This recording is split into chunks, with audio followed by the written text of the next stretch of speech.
ئێرە گوندی بەردەکە ڕەو دەکەوێتە دامێنی زنجیرە چیاکانی بەشی ڕۆژ ئاوای دەڤەری شارە زۆر. لێرە تەنها جیاوازی لاکەش و هەوا و هەڵکەوتەی جوگرافی سنوورەکە نییە، بەڵکو لێرە بەڕێوەبردن و پێشوازیکردن لە بۆنەکان جیاوازە.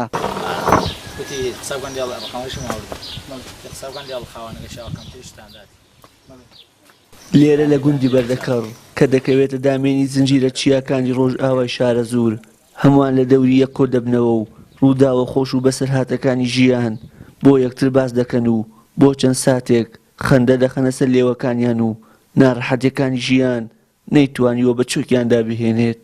گەورە و بچووک، گەنج و مناڵ لێرە سەرقاڵی پێشوازیکردن لە بۆنە و ڕێوڕەسمە ئاینیەکان بە شێوەیەک ئافرەتان بە کۆمەڵ لە مزگە و نوێژی جەژن ئەنجام دەدەن. پیا بەلا ئاڕای ئەمەش دوای پیاوەکان دەچین و ئێمە وەکو پیاوەکان جەماعەتی سنەتی جەژنەکەین و نوێژ و ئیتر دوای ماڵەکانە گەڕێن و لەخوا بەزیایە و گشتی باشەوەیەک و ڕێک و پێک و گشتی و گشتی بسڵمانە لەخوا بەزیایە و ئیتر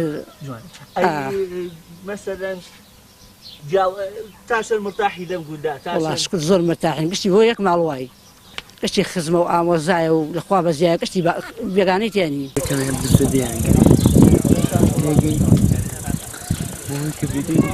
لەم گوندەدا هەمووان بە هەرەوەزی لە ڕۆژانی ئاساییدا کار دەکەن. دەڵێن دەشێت لە کاتی کارکردنی بەردەوام و نیگەرانی و زوێربوون ڕوو بدات.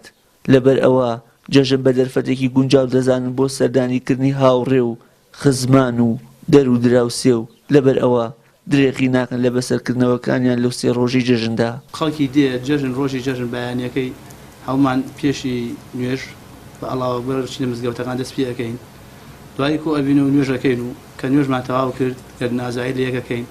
دوای گەردن ئازایش هەر عادەتی ئێمە وەکو وایە لە قەدیمیشۆ ماڵەکان ئەگەڕێین.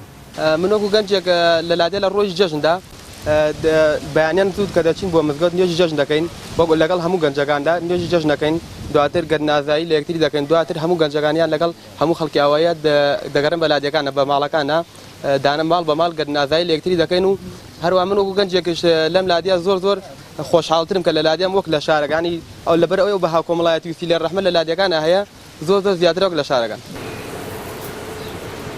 جەژنی ڕەمەزانیش لای گوند نشینان تام و چێژی تایبەتی خۆی هەیە، لەبەر ئەوەی دوای 30 ڕۆژ بە ڕۆژوو بوون و پەرستش دێت. وەک خۆشیان دەڵێن وەک مسڵمان دوو جەژنمان هەیە، لەبەر ئەوە دەبێت حەقی خۆی پێ بدەین. وشیار محەممەد کەناڵی ئاسمانی پەیام، دامێنی زنجیرە چیاکانی ڕۆژ ئاوای دەڤەری شارە زۆر.